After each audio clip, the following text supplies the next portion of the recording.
کس کس کو جنت میں لے جایا جا رہا ہے، کس کس کو دوزخ میں لے جایا جا رہا ہے۔ آپ ابو البشر ہیں، سب کے والد ہیں، تو ہم سب ان کی اولاد میں سے ہیں۔ ہمیں جو آدمی کہا جاتا ہے نا، اس کی وجہ ایک یہ ہے کہ ہم حضرت آدم کی اولاد سے ہیں۔ وہ قیامت کے دن دیکھ رہے ہوں گے کہ میری اولاد میں سے کون کون جنت میں جا رہا ہے، کون کون دوزخ میں جا رہا ہے۔ اتنے میں حضرت آدم علیہ السلام کی نظر پڑے گی کہ جناب رسول اللہ صلی اللہ تعالیٰ علیہ وسلم کا امتی، اسے فرشتے جہنم کی طرف لے جا۔ حالانکہ آپ کی امت میں اور بھی، آپ یہ حضرت آدم کی اولاد میں تو بہت سارے نبیوں کی امتیں، مگر جب سرکار دو عالم علیہ السلام کا امتی جہنم کی طرف جا رہا ہوگا، حضرت آدم علیہ السلام پکاریں گے یا احمد یا احمد، نبی پاک کو پکاریں گے۔ سبحان اللہ، نبی پاک علیہ السلام کو جیسے ہی یہ آواز ملے گی، سرکار دو عالم علیہ السلام حضرت آدم علیہ السلام کے پاس پہنچیں گے اور فرمائیں گے لبیک یا ابو البشر، اے ابو البشر فرمائیے کیا فرمانا ہے۔ تو حضرت آدم علیہ السلام کہیں گے کہ یہ آپ کا امتی ہے، فرشتے اسے جہنم کی طرف لے جا۔ نبی پاک علیہ السلام فرماتے کہ جب میں یہ سنوں گا تو میں حضرت آدم علیہ السلام کی صدا سن کر فرشتوں کے پاس جاؤں، اور آقا فرمائیں گے اے میرے رب کے فرشتوں ٹھہر جاؤ۔ فرشتے عرض کریں گے یا رسول اللہ صلی اللہ علیہ وسلم، ہم تو محکوم ہیں، ہمیں جو آرڈر ہوتا ہے ہم وہ کرتے ہیں، ہم اللہ کی نافرمانی تو نہیں کرتے، ہمیں یہ حکم ملا ہے تو ہم فرشتے اس کو لے کر جہنم میں جا رہے ہیں۔ اب نبی پاک علیہ السلام اپنے مبارک ہاتھ سے اپنی داڑھی کو پکڑ کر عرش الہی کی طرف رخ کر کے عرض کریں گے اے میرے رب، کیا تو نے مجھ سے وعدہ نہیں فرمایا کہ میری امت کے معاملے میں مجھے غمگین نہیں کرے گا؟ پیار تو دیکھیں، اپنی امت سے محبت تو دیکھیں۔ آقا خود فرما رہے ہیں کہ میں رب کی بارگاہ میں عرض کروں گا اے رب، تو نے مجھ سے پرومس نہیں کیا کہ میری امت کے بارے میں مجھے غمگین نہ فرمائے گا۔ اب فرشتوں کو حکم دیا جائے گا اطیعوا محمدا، محمد علیہ السلام کی فرما برداری کرو۔ یہ حکم ملتے ہی کیا ہوگا؟ اعلیٰ حضرت امام اہل سنت اپنے ایک شعر میں لکھتے ہیں چھوڑ کر مجھ کو فرشتے کہیں محکوم ہے۔ اب تو حکم آرڈر بجا لانے کا حکم مل گیا نا، چھوڑ کر مجھ کو فرشتے کہیں محکوم ہیں ہمیں، حکم والا کی نہ تعمیل ہو زہرا کیا ہے۔ حضور آپ کا حکم نہیں مانیں گے تو کس کا مانیں گے؟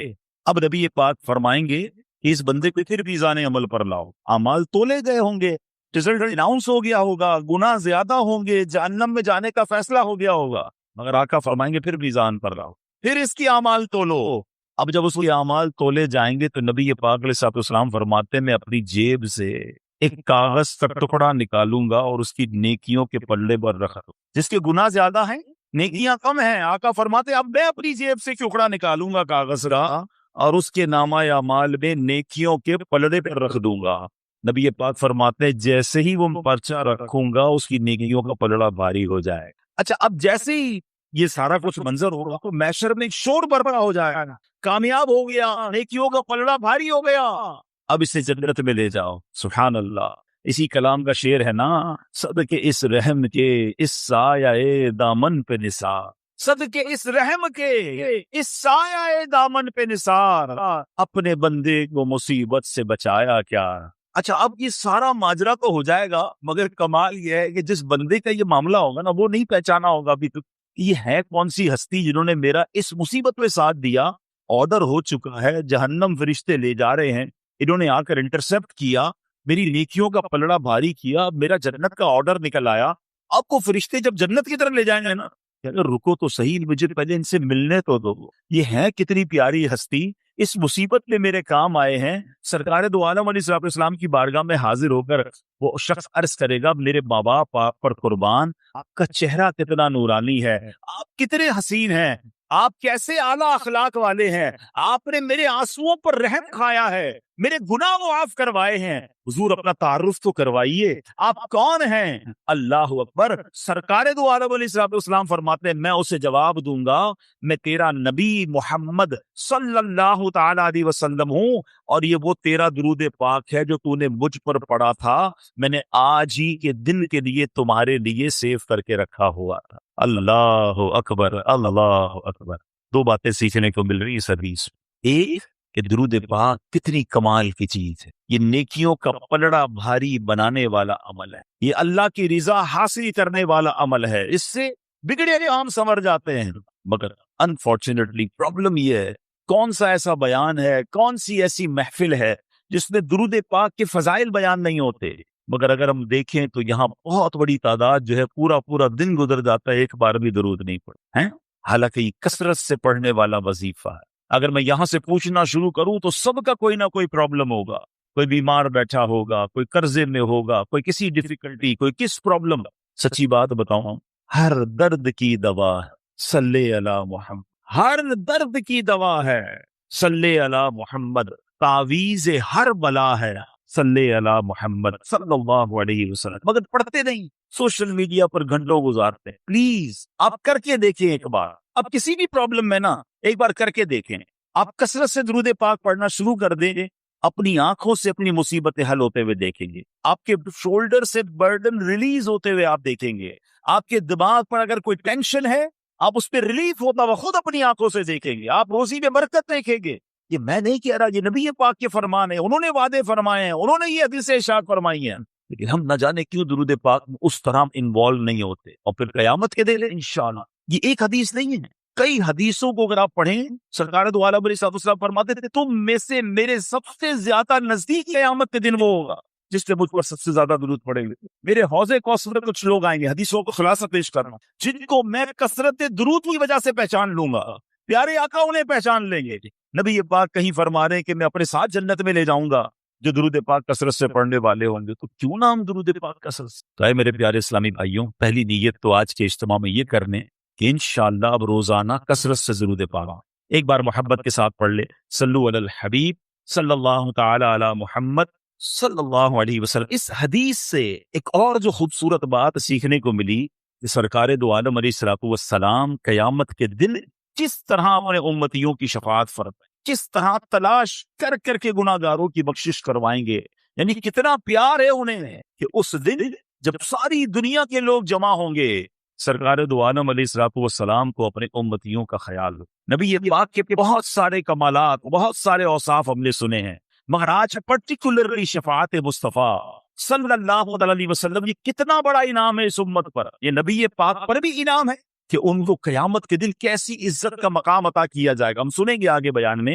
اور پھر ہم گناہگاروں پر یہ کتنا بڑا احسان ہے کہ ہم اس نبی علیہ السلام کے امتی ہیں جن کو رب نے مقام محمود عطا فرمایا، جو شفاعت کبریٰ فرمائیں گے۔ آج سنتے جائیے اور ایمان تازہ کیجیے، اپنی محبت میں اور اضافہ کیجیے، اور آخر میں انشاءاللہ بیان کے میں یہ بھی بتاؤں گا کہ وہ کون سے اعمال ہیں اگر اس کو ہم اپنا لیں تو انشاءاللہ شفاعت کے حقدار ٹھہر جائیں گے، انشاءاللہ نبی پاک کی شفاعت ملنا مزید آسان ہو جائے گی۔ اب ذرا سنیے گا، حضرت حرب بن سریج رحمت اللہ تعالی علیہ فرماتے کہ ایک مرتبہ امام زین العابدین رضی اللہ تعالیٰ عنہ کے شہزادے امام محمد رحمت اللہ تعالی علیہ کی میں خدمت میں حاضر ہوا اور میں نے عرض کی، آل رسول ہیں امام زین العابدین کے صاحبزادے امام محمد، کہ اے پیارے امام، عراق کے لوگ کہتے ہیں کہ قیامت میں نبی پاک علیہ السلام شفاعت فرمائیں گے، ذرا یہ فرمائیے کیا یہ شفاعت حق ہے؟ سوال کیا ان سے تو حضرت امام محمد کیا کہتے ہیں، خدا کی قسم شفاعت حق ہے۔ حضرت محمد بن حنسیہ نے حدیث بیان کی، انہوں نے مسلمانوں کے چوتھے خلیفہ مولا علی شیر خدا کرم اللہ تعالی وجہ الکریم سے یہ حدیث سنی ہے کہ نبی پاک علیہ السلام نے فرمایا میں روز قیامت شفاعت کرتا جاؤں گا یہاں تک کہ میرا رب مجھے فرمائے گا ارضیت یا محمد، یعنی اے پیارے محبوب کیا آپ راضی ہو گئے؟ میں عرض کروں گا ربی ارضیت، اے میرے رب میں راضی ہو چکا۔ سبحان اللہ، یعنی نبی پاک کی رضا اللہ کو محبوب ہوگی، اور سبحان اللہ پھر آگے جو کمال کا جملہ ارشاد فرمایا نا، یہ سمجھیے اس بیان کا عطر ہے، اگر آپ اس کو اس ٹیسٹ کو لے لیں گے نا آپ کی روح بھی آج خوش ہو جائے گی۔ حضرت حرب بن سریج فرماتے ہیں کہ امام محمد نے یہ حدیث شریف سنانے کے بعد فرمایا، اے اہل عراق، کیا تم یہ سمجھتے ہو کہ قرآن کریم میں سب سے زیادہ امید دلانے والی یہ آیت؟ اگر میں اب آپ سب سے سوال کروں کہ قرآن کی وہ کون سی آیت ہے جو سب سے زیادہ امید دلاتی ہے، جنہوں نے کچھ قرآن ترجمے سے پڑھا ہے 99% وہ یہ جواب دیں گے کہ ایک آیت ہے جو گناہ گاروں کے لیے بڑی امید والی ہے، وہ کون سی ہے؟ لا تقنطوا من رحمت اللہ۔ اللہ فرماتا ہے اللہ کی رحمت سے مایوس نہ ہونا، بڑی امید ہے اس میں۔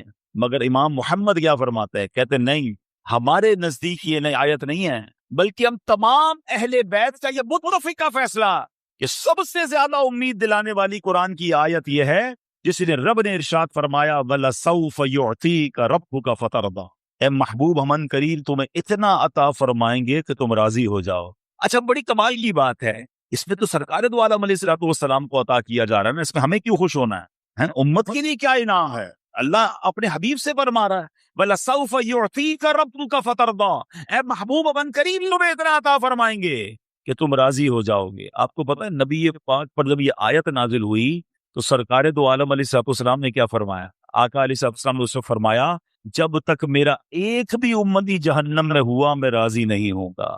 کہتے ہیں یہ آیت سب سے زیادہ امید دلانے والی ہے کہ رب نے اپنے حبیب کو راضی کرنے کا وعدہ فرمایا، اور حبیب پاک نے اپنی امت سے کیا وعدہ کر لیا کہ میں راضی نہیں ہوں گا جب تک میرا ایک امتی جہنم سے باہر نہ نکال دوں۔ اے میرے پیارے اسلامی بھائیوں، اب ذرا غور کیجئے، دنیا میں اگر ہمیں کسی کو بلینک چیک دے دیا جائے کہ مانگے کیا مانگنا ہے، آفر کرے کہ بتاؤ کیا چلے، تو ہمیں تو شاید اپنے ہی لوگ یاد آئیں گے، اپنے گھر والے یاد آئیں گے، اپنے فیوچر پلانز یاد آئیں گے۔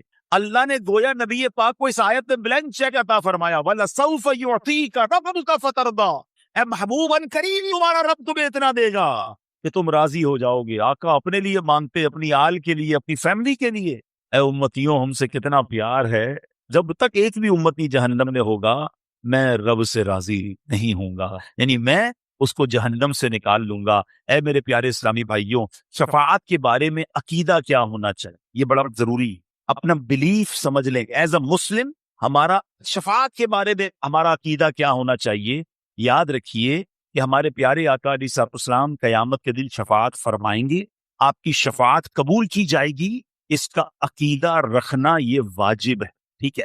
شفاعت مصطفیٰ کا انکار کفر ہے۔ کیوں کفر ہے؟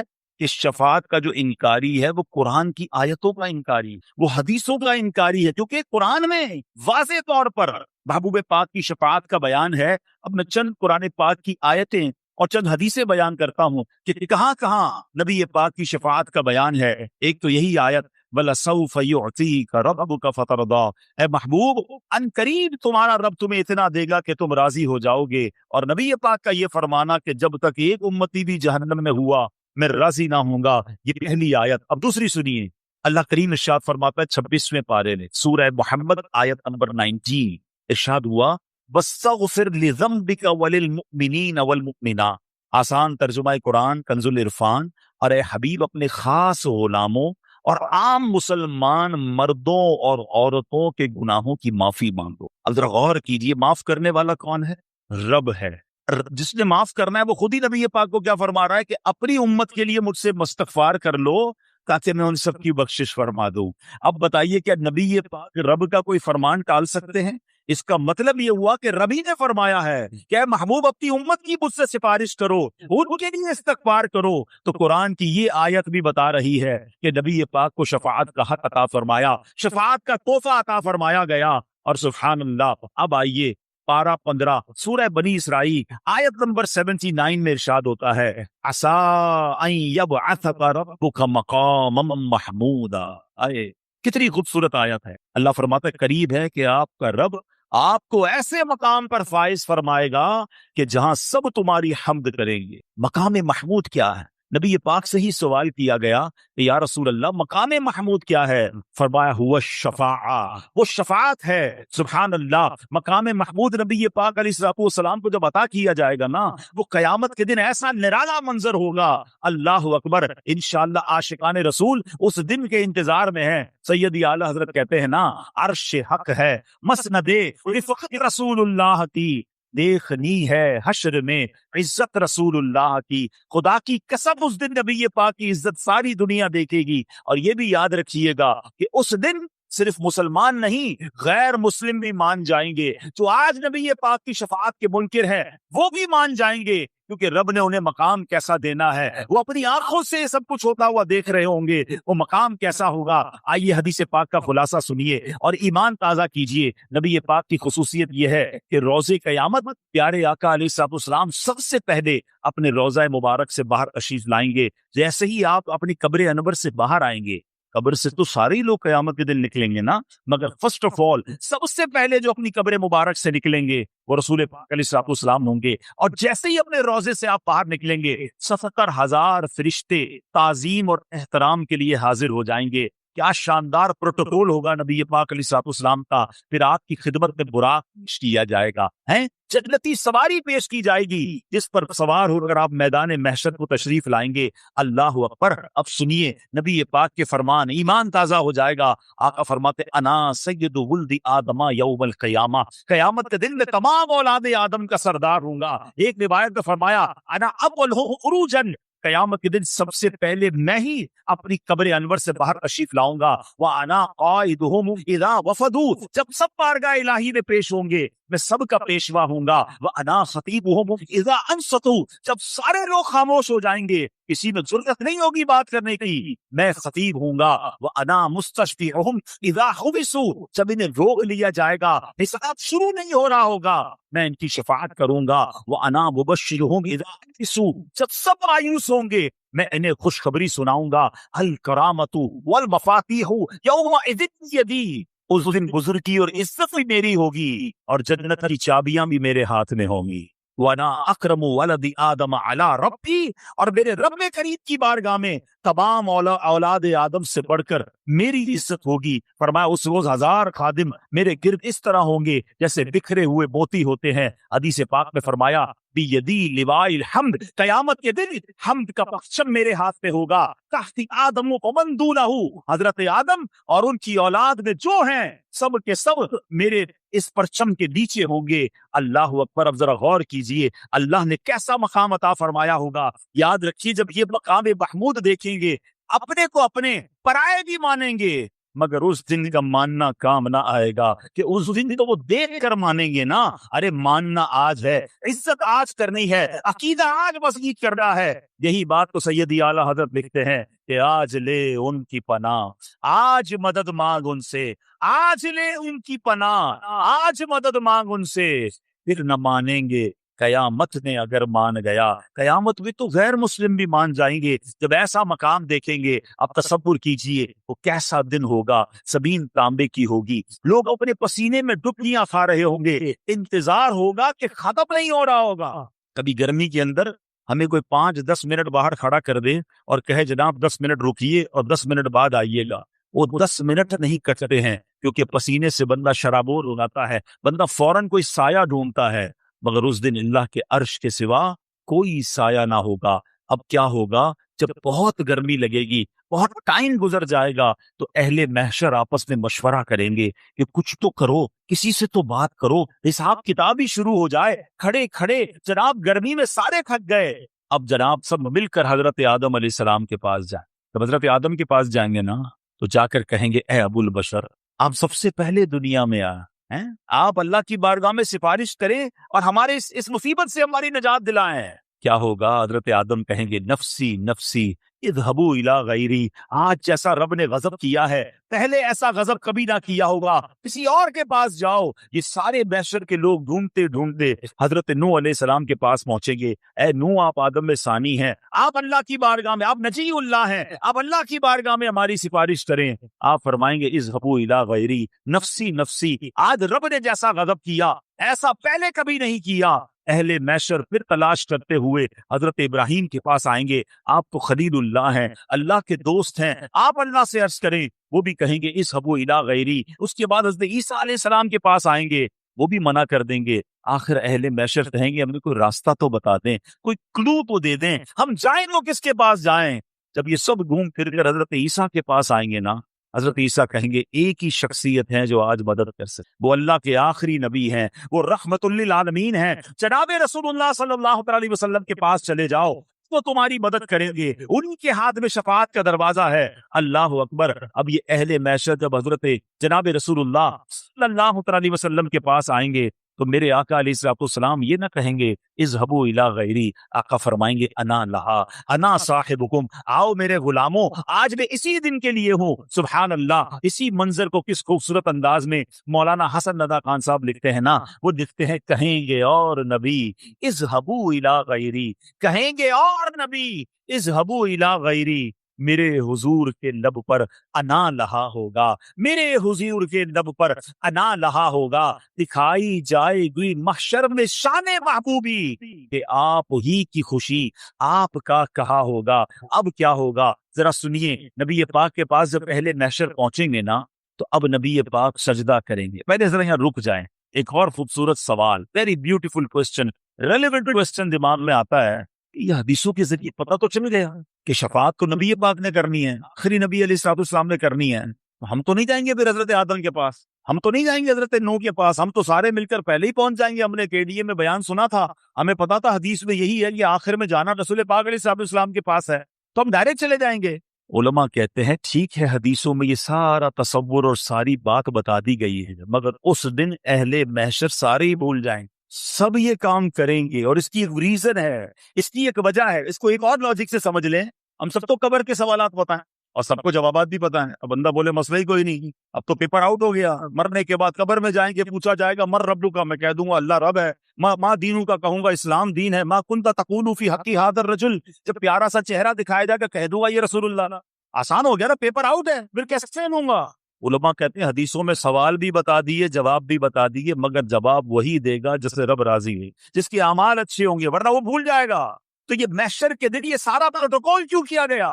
اے ہائے، جب بات سمجھ رہا ہے نا، عشق کی گتھی سلجھ جائے تو بریلی کے تاجدار سلجھاتے۔ امام اہل سنت نے کمال کر دیا، ایک شعر میں سارا فلسفہ بیان کر دیا۔ وہ کہتے ہیں خلیل و نجی مسیح و صفی، سبھی سے کہیں بھی بنی، سب کے پاس گئے نا، کئی بات بنی، حضرت ابراہیم کے پاس گئے، حضرت موسیٰ کے پاس گئے، حضرت عیسیٰ کے پاس گئے، حضرت آدم کے پاس گئے، اتنا گھومے، کوئی بات بنی کہ نہیں؟ خلیل و نجی مسیح و صفی، سبھی سے کہیں بھی بنی، یہ بے خبری یہ خلق پھری کہاں سے کہاں تمہارے لیے، یہ ساری خلق کو، یہ ساری مخلوق کو جو پھرایا گیا ہے، یہ حضور آپ کے لیے پھرایا گیا۔ اور کیوں پھرایا گیا؟ یہ سارے محشر کا جو مقصد ہے کیا ہے جناب؟ بہت ایزی تھا، پیدا ہوتے جب قبر سے باہر نکلتے سب کے ہاتھ میں رپورٹ کارڈ پکڑا دیا جاتا، رپورٹ تو پہلے ہی تیار ہے نا، کہ رامن کاتبین نے لکھا ہوا ہے کہ ہم نے کیا کیا اعمال کیے ہیں، کتنی نیکیاں کتنے گناہ۔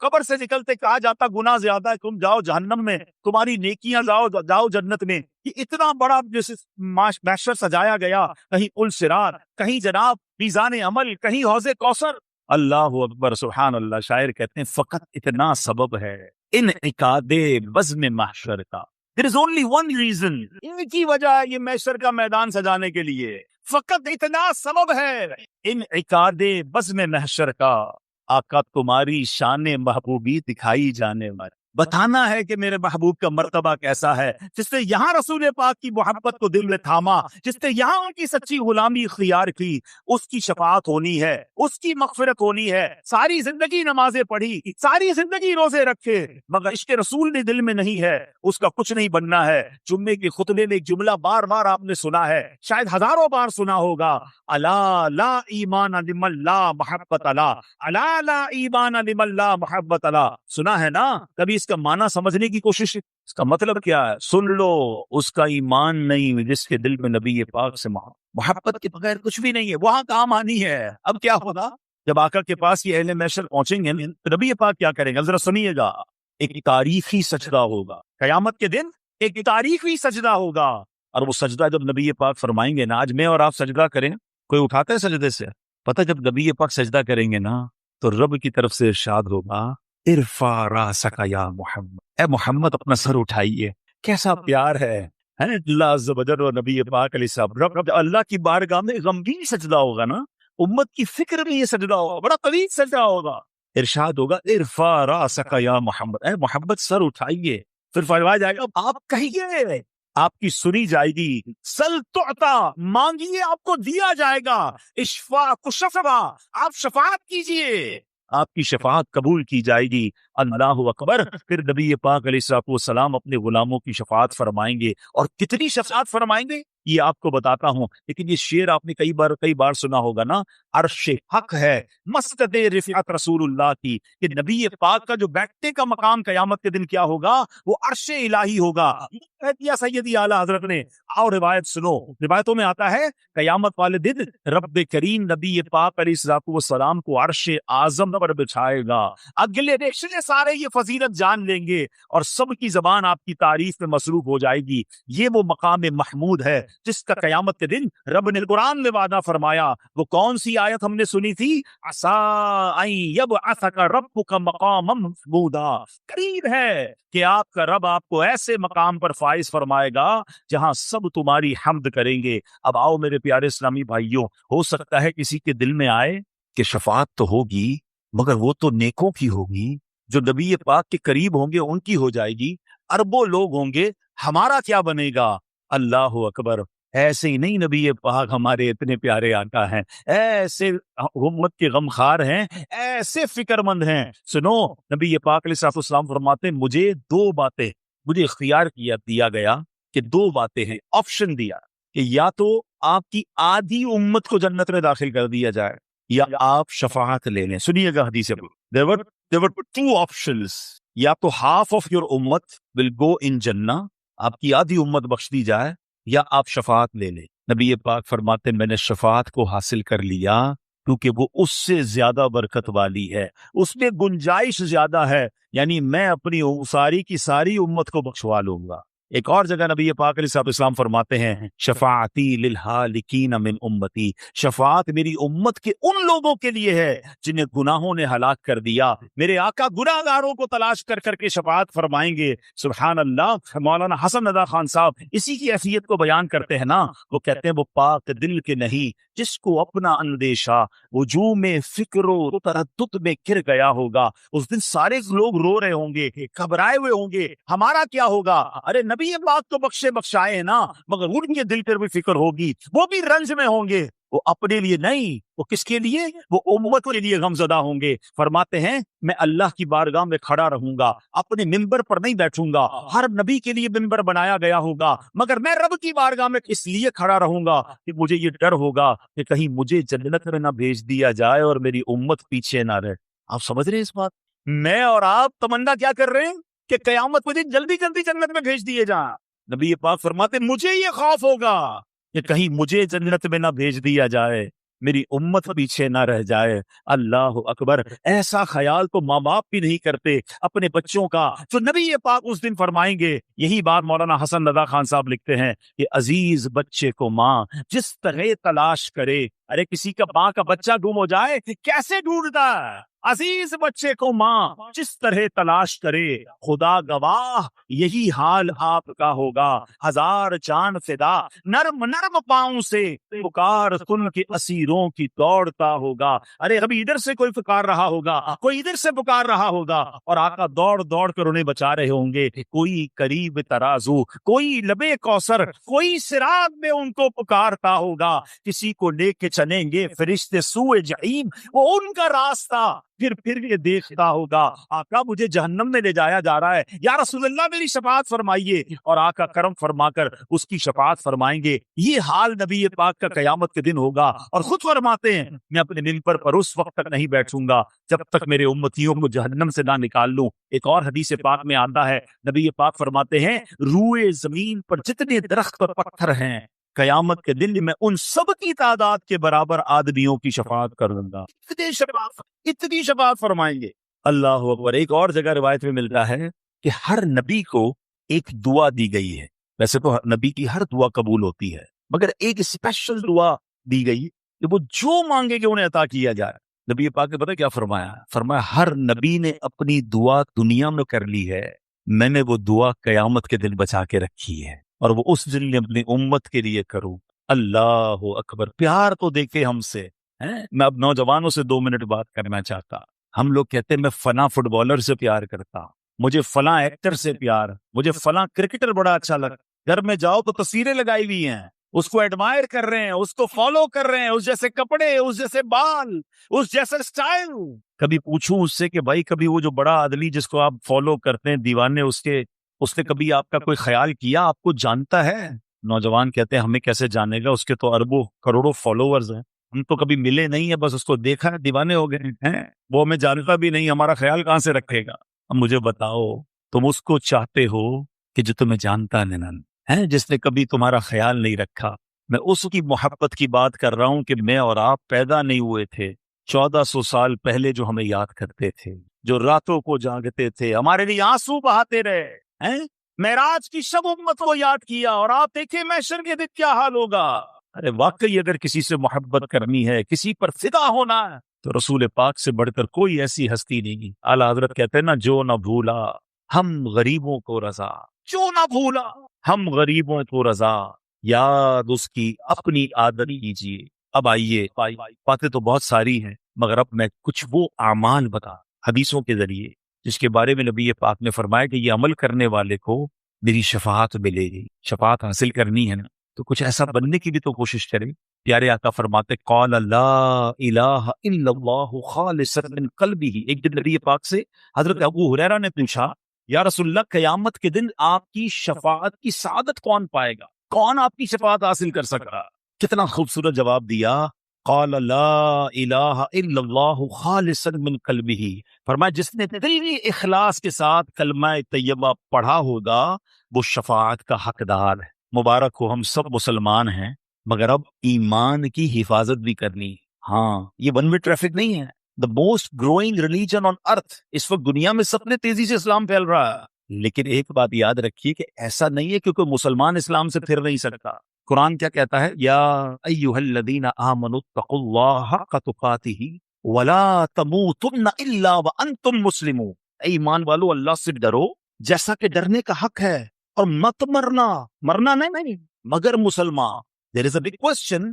شروع میں کہا جا رہا ہے ایمان والو، تو ایمان والا تو موت پہ مرے گا۔ ہمارا تو کانسیپٹ یہی تھا کہ بھائی مسلمان ہو گیا، اب کیا ہے، اب تو انشاءاللہ ایمان کے ساتھ جائیں گے۔ نہیں، قرآن اب وارن کر رہا، ولا تموتن الا وانتم مسلمون، مت مرنا مگر مسلمان۔ It means there is some type of doubt کہ ایمان مرنے سے پہلے چھینا جا سکتا ہے۔ آپ کو پتا ہے سرکار دو عالم علیہ الصلوۃ والسلام کے صدقے ہمیں ایمان ملا ہے۔ نعت میں پڑھتے نا، تیرے صدقے میں آقا سارے جہاں کو دین ملا، مگر وہ کیا دعا کرتے؟ یا مقلب القلوب ثبت قلبی علی دینک، اے دلوں کو پھیرنے والے، میرے دل کو اپنے دین پر ثابت قدمی عطا فرما۔ تو پلیز دو باتیں کرنی، ایک تو ایمان کی فکر کرنی، ایمان کی حفاظت کے لیے دعا کرے، کچھ تھوڑی سی فکر۔ آپ کی قیمتی گاڑی ہے، قیمتی موبائل ہے، قیمتی اشیاء ہے، اس کی حفاظت کی فکر کرتے ہو۔ سب سے زیادہ قیمتی کیا ہے میرے اور آپ کے لیے؟ وہ ایمان ہو، اور ایمان بہت سارے طریقوں سے چھن سکتا۔ ایک تو یہی ہے کہ بندہ دعا کرے۔ اس کی وجہ کیا ہے کہ ہمارا سب سے بڑا دشمن کون؟ قرآن کہتا ہے اِنَّهُ لَكُمْ عَدُوٌّ مُّبِينٌ، شیطان اوپن اینمی۔ قرآن کہتا ہے شیطان پتہ کیا چاہتا ہے؟ الٹیمیٹ گول شیطان کا کیا ہے کہ وہ تو جہنم میں جائے گا، بے ایمان ہے، وہ چاہتا ہے میں ان کا بھی ایمان کسی طرح چھین لوں اور یہ بھی میرے ساتھ جہنم میں۔ تو اب اس کے پلانز ہیں، اس پلانز کو سمجھنا ہوگا۔ برے خاتمے کے اسباب میں علماء کہتے ہیں بری صحبت، گناہوں کی تکرار، بار بار ہر وقت گناہ کرتے رہنا۔ حدیث پاک میں آتا ہے جب بندہ ایک گناہ کرتا ہے اس کے دل پر ایک سیاہ ڈاٹ لگ جاتا ہے، دوسرا کرتا ہے، پھر تیسرا کرتا ہے، پھر ایک ڈاٹ، کرتے کرتے کرتے پورا دل ہی سیاہ ہو جاتا۔ اب اس پر ہدایت کی کوئی بات اثر نہیں کرتی۔ ایسے بھی کئی لوگ ہوتے جب بھی دین کی بات کرو انہیں الجھن شروع ہو جاتا ہے، چڑ آتی ہے۔ قرآن کی بات کرو، حدیث کی بات کرو، برا لگتا ہے، وہ کہیں بیٹھ بھی دین کی محفل میں، چیک کرو کہیں دل تو سیاہ نہیں ہو گیا، کیونکہ دل سیاہ ہو گیا تو شیطان کا اٹیک کامیاب ہو سکتا ہے، ایمان چھین سکتا ہے۔ دوسرا پرابلم جو ایمان چھین سکتا ہے وہ کفریہ کلمات ہو۔ اب باقاعدہ پلان کیا ہے شیطان نے، ہمارے بچوں کو پتہ نہیں، ہمارے نوجوانوں کو پتہ نہیں ہے، فلمی گانوں میں کفریہ کلمے ڈال دیے، کامیڈی شو کے اندر عجیب عجیب سے چٹکلے آ رہے ہیں جس میں کبھی جنت کا مذاق، کبھی دوزخ کا مذاق، جہنم کے عذاب کا مذاق اڑایا جا رہا ہے، ہم تو جہنم میں جائیں گے، معاذ اللہ کہ وہاں فلاں لوگ بھی ہوں گے۔ یعنی آپ کو اس طرح ہنسایا جا رہا ہے اور لوگ ہنس بھی رہے ہیں، اس کو ریپیٹ بھی کر رہے ہیں، حالانکہ یہ نہیں پتا۔ ان تمام چیزوں میں ہماری ایک لمٹ ہے، ہم اس لمٹ کو کراس کریں تو دائرہ اسلام سے خارج ہو سکتے۔ تو ہمیں ان تمام چیزوں کا علم، بری صحبتوں سے بچنا ہے، بولنے سے پہلے خیال کرنا ہے، ہر جگہ بولنا نہیں ہوتا، ہر بات میں آپ اپنی لب کشائی نہیں کر سکتے۔ بہرحال یہ ٹاپک تو بہت لمبا ہے، لیکن میں ایک مشورہ دے دیتا ہوں، پھر آگے ٹاپک پر آتا ہوں۔ ایک کتاب میں آپ کو سجیسٹ کرتا ہوں، one of the beautiful book on that subject, بلکہ میں کہوں کہ صدیوں میں ایسی کتاب نہیں لکھی گئی ہے۔ اللہ سلامت رکھے امیر اہل سنت، فاؤنڈر آف دعوت اسلامی مولانا الیاس قادری صاحب کو، کتاب کا نام ہے کفریہ کلمات کے بارے میں سوال و جواب۔ آپ بلیو کریں، ایک بار اس کتاب کو پڑھ لیں، کہتے نا ذہن کی کھڑکیاں کھل جائیں گی کہ یار یہ جملے تو مذاق میں کہہ رہے ہوتے ہیں، ہم تو دوستوں پہ بیٹھ کے کہہ رہے ہوتے ہیں، ہمیں پتہ ہی نہیں ہے، مگر وہ جملے بعض اوقات زبان سے نکلتے ہیں جو بندے کو ایمان سے خارج ہے۔ یہ شاکی پلان کرتے داخل کیے گئے ہماری گفتگو میں، ہمارے محاوروں میں، ہمارے جناب فلموں ڈراموں کے اندر۔ ایمان کی فکر کرے، ولا تموتن الا وانتم مسلمون، مت مرنا مگر مسلمان۔ اب بھی ہو سکتا ہے کسی کے ذہن میں یار یہ مولانا صاحب نئی بات لے آئے بھائی، کہاں ایمان کیسے ختم ہوگا بھائی، مسلمان ہے، مسلمان ہو کے وہ ایمان سے جائیں۔ اعلیٰ حضرت نے 100 سال پہلے ایک بات سمجھائی تھی، سونا جنگل رات اندھیری، چھائی بدلی کالی ہے، سونے والوں جاگتے رہیے ہو چوروں کی رخ۔ آج ہو کیا گیا ہے کہ قرآن کی انٹرپریٹیشن کرنے، حدیث بیان کرنے، دین بیان کرنے نت نئے لوگ آ رہے ہیں جو کہیں سے علم دین سیکھا نہیں ہے، چند کتابیں پڑھ لی، چند لاجکس پڑھ لی، اور لوگ ان کی باتیں سن رہے ہیں۔ اور یہی تو وہ ایمان کے ڈاکو ہیں کہ جو آپ کے دل میں ایک ایسی سوئی چبو دیں گے کہ کسی کو اولیاء کرام سے دور کریں گے، کسی کو صحابہ سے دور کریں گے، کسی کو علماء سے دور کریں گے۔ الٹیمیٹ گول یہ ہے کہ انہیں اسلام سے دور کرنا ہے۔ آپ کی پہلے بنیادیں ہلکی ہوں گی نا، جب آپ اولیاء سے بھی دور، صحابہ سے بھی دور، علماء سے بھی دور ہو جائیں گے، اینڈ آف دا ڈے اسلام سے بھی دور ہو جائیں گے۔ یہ پلان ہے، اب لوگ سمجھ نہیں رہے اور انہیں سنی جا رہے ہیں۔ تو ہمیں دین بھی ان سے سیکھنا ہے جو باقاعدہ سرٹیفائیڈ عاشق رسول علماء کرام، تاکہ ہمارے دین کی اساس مضبوط رہے۔ کبھی آپ نے یہ کیا کہ آپ کا گھر بنانا ہو اور آپ کہیں یار ڈاکٹر دوائی بڑی اچھی دیتا ہے، جب جاتا ہوں علاج ٹھیک ہو جاتا ہے، چلو گھر بھی اسی سے بنا لیتا ہوں۔ آپ کہیں گے نہیں یار ڈاکٹر اچھا ہے مگر بلڈر نہیں ہے۔ ایک بلڈر سے گھر بنایا، اس نے گھر بہت اچھا بنایا، اس نے کہا گھر بڑا اچھا بنایا، بقرعید میں جانور بھی اسی سے کٹوا لیتا ہوں۔ کہ نہیں یار وہ کسائی تھوڑی ہے، وہ بلڈر ہے۔ تو یو نو کہ جس کا جو کام ہے وہ اس سے سیکھتے ہیں، دین بھی اس سے سیکھے نا، کہ جو دین کا ایکسپرٹ ہو، جس کی جو مرضی سوشل میڈیا پر آ کر بیان شروع کیا، ہم نے سننا شروع کیا اور کنفیوز ہونا شروع۔ یہی تو پلان ہے کہ کہیں کوئی کوشش کر رہا ہے ان کے دل سے عشق رسول نکال آ رہے ہیں، کوئی کوشش کر رہا ہے اولیاء کی محبت نکال دیں، کوئی کوشش کر رہا ہے صحابہ کی محبت نکال دیں، کوئی چاہتا ہے اہل بیت امام حسین کی محبت دل سے نکالے۔ سارے پلانز ہیں۔ دیکھیں ہمیشہ کوئی نہیں کہے گا اللہ کی محبت دل سے نکالو، کوئی نہیں کہے گا اسلام سے پھر جاؤ، وہ پہلے آپ کی بنیادیں کاٹ رہے ہیں کہ ایک ایک کر کے یہ ساری بنیادیں کٹیں، آخری الٹیمیٹ گول ایمان ہے۔ تو پلیز ان چالوں کو سمجھیے۔ اعلیٰ حضرت نے کہا تھا آنکھ سے کاجل صاف چرا دیں، یہاں وہ چور ملاتے ہیں، تیری گٹھڑی تاکی ہے اور تو نے نیند نہیں۔ آنکھ سے کاجل کون چرا سکتا ہے؟ اتنے شاطر ہیں کہ کاجل بھی چوری ہو جائے گا، آنکھ کو پتہ بھی نہیں چلے گا۔ یا یہی ہو رہا ہے کہ دین کے نام پر ایمان چھیننے کی کوشش ہو رہی ہے، بٹ نوبڈی کیئر۔ ایسا نہ کریں، علماء کرام سے مربوط رہیں، عاشقان رسول علماء کرام کی صحبت اختیار کریں، انشاءاللہ ایمان مضبوط رہے گا۔ اور باتیں تھی مگر میں ایک عشق والی بات پر اب اپنا بیان ختم کرتا ہوں۔ شفاعت حاصل کرنی ہے نا، تو ایک ایسی جگہ ہے جہاں چلے جاؤ شفاعت واجب ہو جائے۔ آقا فرماتے من زار قبری وجبت لہو شفاعتی، جس نے میرے روضے کی زیارت کی اس پر میری شفاعت واجب ہو گئی۔ آئے آئے، یہ وہ دربار ہے جہاں جاؤ تو شفاعت واجب ہو جاتی۔ اچھا مدینے کی زندگی بھی نرالی، مدینے کی موت بھی نرالی۔ آقا فرماتے تم میں سے جس سے ہو سکے مدینے میں مرے، کہ جو مدینے میں مرے گا میں اس کی شفاعت کروں، ادھر کی موت بھی نرالی۔ اعلیٰ حضرت کہتے ہیں نا طیبہ میں مر کے ٹھنڈے چلے جاؤ آنکھیں بند، سیدھی سڑک یہ شہر شفاعت نگر کی ہے۔ تو مدینے جایا اور یاد رکھیے، اس کی تڑپ رکھیے، اس کی دعا کیجئے، اس کی التجا کیجئے۔ اگر کوئی مجھے غریب سن رہا ہے نا، اب دل میں یہ خیال آ رہا ہے کہ یار مدینے تو امیر جا سکتے ہیں، اتنے سارے پیسے، پاسپورٹ، ٹکٹ، تو یہ آپ کی بھول ہے۔ مدینہ پیسے سے نہیں جاتا۔ ہاں میں نے اربوں پتی دیکھے ہیں، ساری دنیا دیکھی ہے، مدینہ نہیں دیکھا۔ اور کئی غریب دیکھے ہیں جن کے پاس رہنے کو گھر نہیں ہے، آقا نے کئی بار انہیں مدینہ دکھا دی۔ کہاں کا منصب، کہاں کی دولت، قسم خدا کی ہے یہ حقیقت ہے، جنہیں بلایا ہے مصطفیٰ وہی مدینے کو، مدینے جانے کے بہانے ڈھونڈا۔ ہاں مدینے نہ جانے کے بہانے نہیں ڈھونڈا کر۔ لوگ کہتے ہیں یار ابھی ذرا کاروبار سیٹ ہو جائے، تھوڑی بچی کی شادی ہو جائے، فلاں کام اٹکا ہے، جیسے ٹھیک ہوگا پھر جاؤں گا عمرہ کرنے، پھر جاؤں گا حج کرنے، پھر جاؤں گا مدینے۔ اعلیٰ حضرت کہتے ہیں نا پھر نہ کروٹ لی مدینے کی طرف، پھر نہ کروٹ کروں مدینے کی طرف۔ ارے چل جھوٹے بہانے، وہاں کے لیے تو بہانہ تلاش کرے۔ آپ کو مثال کے طور پر کوئی پلاٹ پسند آ جائے، آپ گھر کی کوئی چیز بیچے پلاٹ لے لیتے ہیں، کوئی گاڑی خریدی ہے، بندہ کہتا ہے زیور بیچ لو گاڑی لینا ہے۔ مدینے کے لیے بھی ایسے ہی کیا، کچھ آگے پیچھے کرنا بھی پڑے نا، چلے جایا کرو مدینے۔ اور یہ نہ سوچو یہ کام سدھرے گا پھر جاؤں گا، یہ کام نپٹے گا پھر جاؤں۔ ارے ادھر جاؤ، سارے کام نپٹ پڑی ادھر سے ہیں، مٹتے ہیں جہاں بھر کے آلام مدینے میں، بگڑے ہوئے بنتے ہیں سب کام۔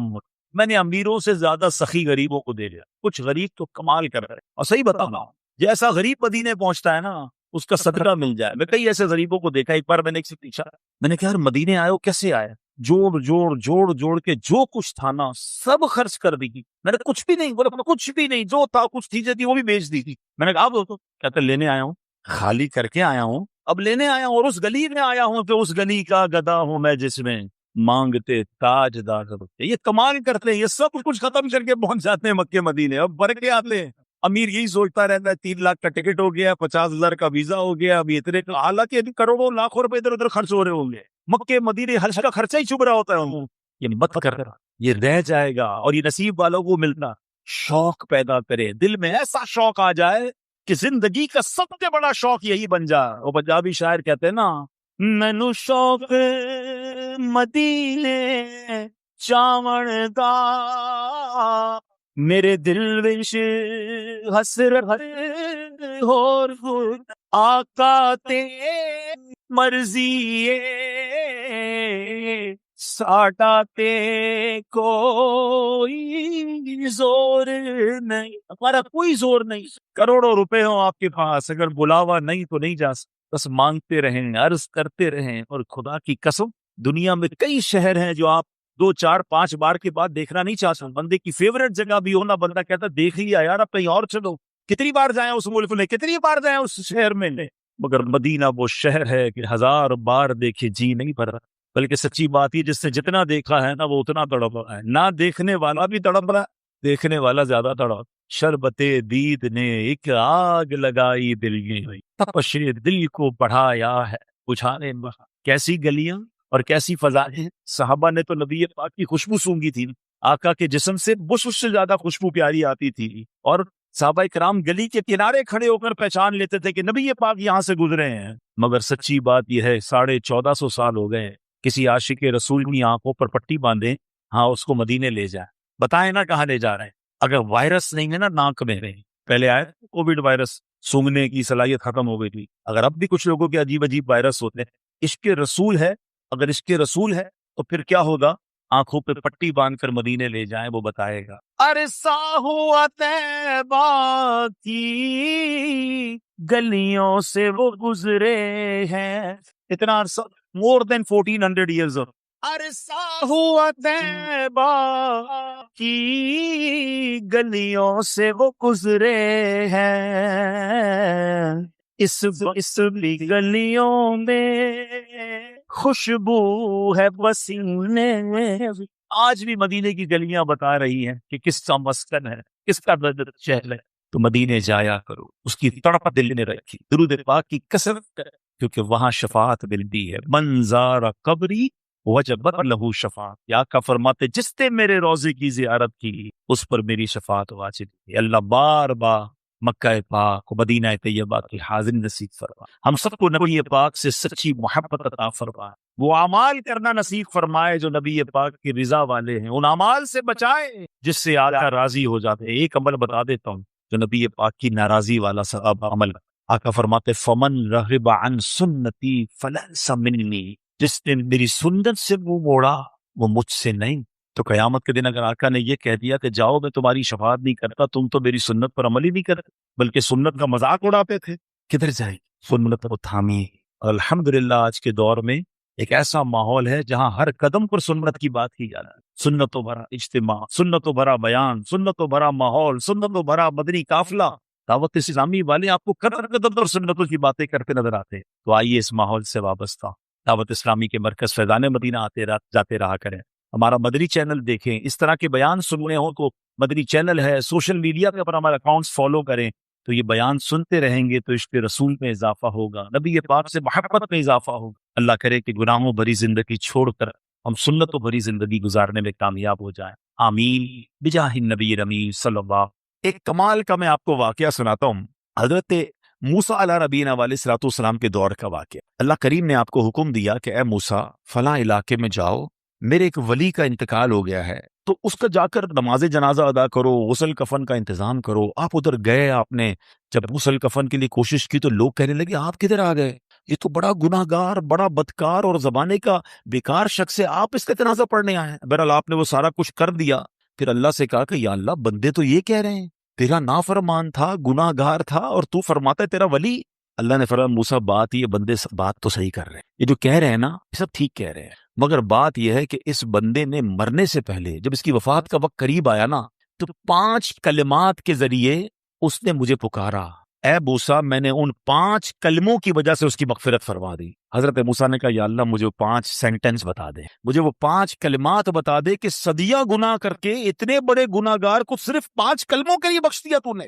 اب ذرا ان 5 سینٹنس کی خوبصورتی، ڈیپتھ اور اللہ سے کنیکٹیوٹی سمجھیے گا۔ کاش یہ بات سمجھ آ جائے کہ توبہ کہتے کس کو ہیں، اللہ سے کنیکٹیوٹی کسے کہتے ہیں۔ ہم کانوں کو ہاتھ لگانا یا اللہ میری توبہ، ہمارے تو سٹائل ہی دوسرے ہیں نا۔ توبہ کسی اور شے کا نام ہے، توبہ کے لیے کوئی بہت بڑا اہتمام کرنے کی ضرورت نہیں ہے، بس دل سے ایک بار پکارنے کی ضرورت ہے، سچی پکار ہو جائے، ایک بار سچی کنیکٹیوٹی ہو جائے، وہ کریم پچھلے سارے گناہ معاف فرما دیتا ہے۔ اس پتہ ہے گناہ گار نے وہ 5 جملے کیا کہے؟ وہ کہتا ہے اے اللہ تو جانتا ہے کہ میں نیکوں سے محبت کرتا ہوں اگرچہ خود نیک نہیں ہوں، ہیں ذرا سوچئے، میں خود نیک نہیں ہوں مگر تو جانتا مجھے نیکوں سے پیار بڑا ہے۔ دوسرا سینٹنس کیا تھا؟ یا اللہ تو جانتا ہے میں گناہ گاروں سے بغض رکھتا ہوں، فاسقوں سے بغض رکھتا ہوں حالانکہ میں خود گناہ گار ہوں۔ سمجھ رہے بات کو؟ اپنے گناہوں کا اعتراف، اقبال جرم ہے۔ بندے کو کہو تو گناہ گار، بولتا میں کدھر گناہ گار بھائی، مجھ سے بڑا تو نیکی کوئی، ہم تو پہلے یہی ماننے کے لیے تیار نہیں کہ میرے گناہ کتنے ہیں۔ اللہ کی بات دنیا سے چھپا لو، اللہ سے چھپتا نہیں کچھ، ادھر اقبال کرے، ادھر مانے، ایکسپٹ کریں۔ ہاں دنیا کی عدالت میں اگر ہم کہیں جا کے اپنا جرم ایکسپٹ کر لیں سزا سنائی جاتی ہے۔ سبحان اللہ، میرے رب کی رحمت کے انداز ہی نرالے ہیں، اس کی عدالت کے دستور نرالے ہیں۔ کوئی سچے دل سے جا کے مان لینا یا اللہ میں سب سے بڑا گناہ گار، اس کی رحمت اس کی بخشش فرما دیتی ہے۔ اس نے کہا کیا کہا؟ یا اللہ ہوں بڑا گناہ گار، میں گناہ گاروں سے نفرت رکھتا ہوں مگر مولا خود بھی گناہ گار ہوں۔ تیسرا جملہ کیا تھا؟ یا رب اگر مجھے معلوم ہو جائے نا کہ میرے جنت میں داخل ہونے سے تیری ملکیت میں کوئی کمی آ جائے گی تو پھر میں تیری جنت کا کبھی تجھ سے سوال نہیں کروں گا، کیونکہ مجھے پتا ہے تیری جنت بہت بڑی ہے، مجھے داخل کر کے تیرا کچھ بھی نہیں جانا، تیرا کچھ نہیں جانا، میرا بیڑا پار ہو جانا ہے تو پھر میں تجھ سے کیوں نہ مانگوں، مجھے بخشنے میں تیرا کیا جائے گا، تو قریب، تیری جنت بہت بڑی، تیری رحمت بہت بڑی۔ تو یا اللہ مجھے اگر یہ معلوم ہو جائے کہ مجھے جنت میں داخل کرنے سے تیری ملکیت تھوڑی ہو جائے گی پھر میں جنت نہیں مانگوں گا۔ چوتھا سینٹنس کیا تھا؟ یا رب اگر مجھے معلوم ہو جائے کہ میرے جہنم میں داخل ہونے سے تیری ملکیت میں اضافہ ہو جائے گا تو میں جہنم سے تیری پناہ بھی نہیں مانگوں گا۔ اگر جہنم میں ڈالنے سے تیری ملکیت میں، تیرے ملک میں اضافہ ہو رہا ہے پھر مجھے ڈال دے جہنم میں راضی ہوں، مگر مجھے پتا ہے کہ مجھے جہنم میں ڈالنے سے تیری ملکیت میں کوئی اضافہ نہیں ہوگا، تو ویسے ہی مالک ہے، تو ویسے ہی خالق ہے، سب کچھ تیرا ہے۔ اور آخری جملہ سنیے، وہ کیا کہتا ہے؟ یا رب اگر تو مجھ پر رحم نہیں کرے گا تو پھر کون؟ اگر اللہ رحم نہیں کرے گا تو کون کرے گا؟ آج اس کی رحم کی بھیک لینے تو آئے ہیں، آج اس کے کرم کی خیرات لینے تو آئے، ہم مانتے ہیں یا اللہ، ہم سب ایکسپٹ کرتے ہیں، ہم نے بہت گناہ کیے، ہم نے بہت خطائیں کی، لوگوں سے ڈر لگتا رہا کہ کوئی دیکھ نہ لے، مالک معلوم تھا تو دیکھ رہا ہے، پھر بھی ہم نے گناہ کیے، دروازے بند کر کے گناہ کیے، لائٹ آف کر کے گناہ کیے، علاقے تبدیل کر کے گناہ کیے، ہم سب مانتے ہیں مولا، مگر یہ پتا ہے ہمیں بخش دے گا تو تیری رحمت میں کمی نہیں آئے گی، تیرا جائے گا کچھ نہیں، ہم بھی تیرے بندے ہیں، ہم بھی تیرے بندے ہیں، تیرے محبوب کے امتی ہیں مولا، تو رحم نہیں کرے گا تو کون رحم کرے گا؟ حاصل کریں۔ جب حضرت عبد الرحمن بن عوف کو ہوش آیا نا تو لوگوں نے کہا کہ آپ کی طبیعت کیسی ہے؟ تو آپ نے کہا کیا مجھ پر غشی طاری ہو گئی تھی ہیں؟ تو کہا جی، تو کہتے ہیں بے شک میری بے ہوشی میں میرے پاس 2 فرشتے آئے اور کہنے لگے تم چلتے نہیں کہ ہم تمہیں خدا کی بارگاہ میں لے جائیں اور تمہارے بارے میں فیصلے لیے جائیں؟ دوسرے فرشتے نے کہا انہیں لوٹا دو، یہ ان افراد میں سے ہے جن کے لیے ان کی ماؤں کے پیٹ میں ہی سعادت مندی لکھ دی گئی تھی، اور ان قریب اللہ تعالیٰ ان کے ذریعے ان کی اولاد کو جب تک چاہے گا نفع دے گا۔ اس کے بعد آپ رضی اللہ تعالیٰ 1 مہینہ مزید زندہ رہے، اس کے بعد انتقال ہوا۔ تو پتہ چلا کہ آپ کی والدہ نے نماز پڑھی، اللہ سے مدد مانگی اور آپ کو اللہ نے ایک نئی زندگی عطا فرمائی۔ تو آپ اپنی زندگی میں اس پریکٹس کو آج اس آیت سے دیکھیں، ہم نے کرنا کیا ہے؟ ہم جب بیان میں آئیں تو صرف بیان نہیں سننا ہے، ہم نے اللہ نے مجھے کہا کیا ہے، ہم اس ٹاپک کو لے کے اسی لیے چل رہے ہیں نا کہ میرے رب نے ڈائریکٹلی مجھ سے کیا بات کی ہے۔ تو آج اس آیت میں یہ لیسن مل رہا ہے کہ جب کسی پرابلم میں ہے، کلیمٹی میں ہے، تو اللہ کی طرف جانا ہے اور نماز سے مدد چاہنی ہے۔ وَاسْتَعِينُوا بِالصَّبْرِ وَالصَّلَاةِ۔ اچھا اب آپ دیکھیں پیارے آقا کی نماز کی کیسی عادت تھی، بادل گرجتے تھے، آندھی چلتی تھی، ہے کسی کی بری خبر کی اطلاع آ رہی ہوتی تھی، نبی پاک نماز کی طرف چلے جاتے ہیں. اچھا مجھے بتائیں نماز استسقاء کیا ہے؟ بارش نہیں ہو رہی ہے، پیارے آقا نماز پڑھا رہے ہیں. سورج گہن ہو رہا ہے، نبی پاک نماز پڑھا رہے ہیں. چاند گہن ہو رہا ہے، پیارے آقا نماز کی طرف. یعنی کس قدر اللہ کی طرف رجوع ہے. And whenever anything bad happen یا گوئنگ ٹو بیڈ ہیپن، ہونا